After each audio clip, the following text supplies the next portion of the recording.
Talk about getting ready for this fight, man. It's a different feel, right? One that you haven't felt in a long time. You know, trying to bounce back. I mean, it's awesome. I mean, sometimes it sucks getting knocked down, but when you get knocked down, it's a great thing. You know, first thing, I'm superstitious, so I got to change a lot of things. If you notice, got to change my appearance and all that. Second thing is, it just makes you hungrier. So sometimes you don't want to get knocked down, but sometimes you might need it. And I think at the time, maybe I did need it or not. There was a lot of things I changed. It was this training camp leading up to it too, as well. And I feel great. I can't wait to get back in there. That's interesting, man. That's such a positive outlook on it. Were you able to embrace that right away, or were there like some down days afterwards? I was down. I was down, and right afterwards, I was just upset. I was like, damn. I thought it was going to the body, but it went to the head. Shit. But it's MMA, anything can happen. And literally that following week, I was going to the doctors, getting cleared so I could schedule my next fight. And the following week, I scheduled my next fight with Dodson, and that was it. That's awesome. Are there any lessons? I mean, obviously, things happen in a fight, and he's a talented guy. But I mean, are there any lessons you can take out of that, or is it just like you said, like that? I think the biggest thing was I was trying to do so much and put my focus in so many different areas, where this time I'm not a main event, which is, I'm not gonna lie, a little bit better. Not being a main event, I'd rather just be it for the title fight. And not only that, but I could just focus on Dodson. I kind of took myself away of trying to do a whole bunch of things and just focus on one thing, and that's it. That's interesting. So it almost feels like there's a weight off your shoulders, or less pressure? Yeah, weight on my shoulder. I mean, my coach has been, you know, he's been, you know, seeing where my head is. I'm like, I'm good. I'm ready to get back in there and fight. I'm excited to get in there. I mean, it's fun, you know what I mean? And I didn't also like the fact of being out so long. It was almost a year since I last fought. And with that being a year, I mean, I didn't like it. I wanted to be a little more consistent. That's how I was when I got into the UFC. But it's kind of hard when you're in the top 5, trying to be consistent and getting the fights that you want to fight. I want to fight someone above me. I've been fighting people behind me. I want to go forward.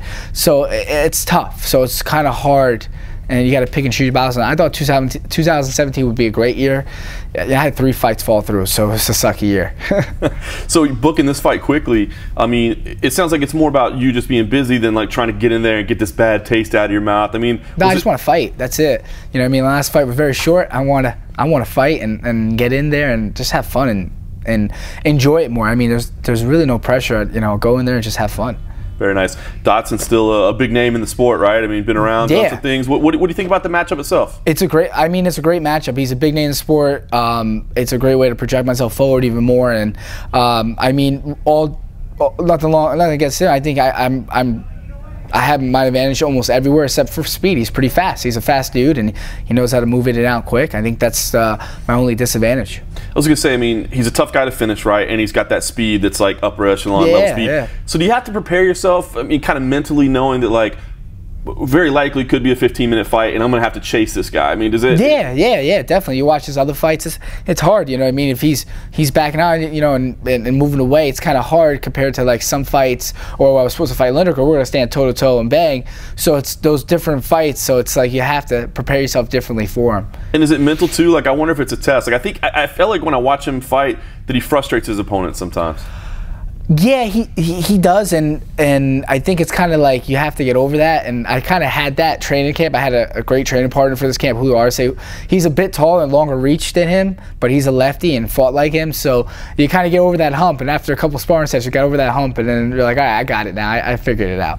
Very nice. I know you didn't want the defeat, but I gotta say, I mean, if you win here, you gotta feel like you're still right there, right? I mean, it's still right there in contention. Everybody asks that. Honest truth, I'm top 5. Getting a win over Dodson, who has a win over TJ, doesn't throw me out of the loop quick. I think it all depends on how the fight goes. I mean, I can't, you know, we talked about it, you know, my coach and I can't do much if he's not engaging, you know, if I'm chasing the whole way. But I could do my best. So if that happens, it's not going to be, the best of fights. But if he stands toe-to-toe with me, it's going to be a good fight. You can't go wrong. I fought guys toe-to-toe, and those are awesome fights, and I have such a blast. The guys that start running away, it's just like, you got to chase them, and you got to keep chasing them, and you got to be smart about chasing them. You can't run in and stuff like that. So, you know, I'm hoping he stays toe-to-toe, and he wants to fight. So you want to, I mean, you want to put on a show, remind people, and keep your name in there at the top? I just want to fight. I don't want to chase someone. You know what I mean? I just want to fight and have a good time. So I'm hoping he stays toe-to-toe. I don't know what he's been really been saying and stuff. I heard a couple of things this week. Me, I don't really care. Just stay in the pocket. Let's fight. That's it. Yeah. Interesting with TJ Dillashaw talking about super fights, maybe him going to 25 or Cejudo coming up, knowing that you're kind of right there at the top. What do you want to see happen with that belt? You know what? I mean, I would rather see TJ, if he's going to do anything, drop down to 25.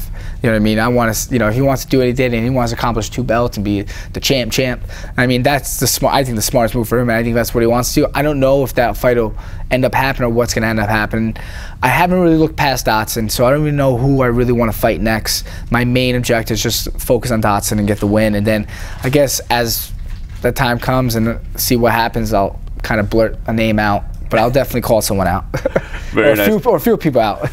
Well, so tell me, I mean, what is this fight about for you then? Because I thought it would be about this redemption and showing everybody that you still belong, but it sounds like you just want to go out there and have fun. I just want to fight. That's it. I didn't get to fight last fight, and as much as I wanted to, and it was a long layoff because all these people getting hurt, and now I just want to fight. I don't, shit happens, and this way life is, and the biggest thing I tell my kids, I have a school in New York City, and what I tell my kids at my tire showman school on East 23rd Street, or even the adults, is if you get knocked down, get right back up. I got knocked off the horse, I got right back up. It doesn't matter how you get knocked down or what happens or whatever, etc. It's what you do afterwards that really shows your character.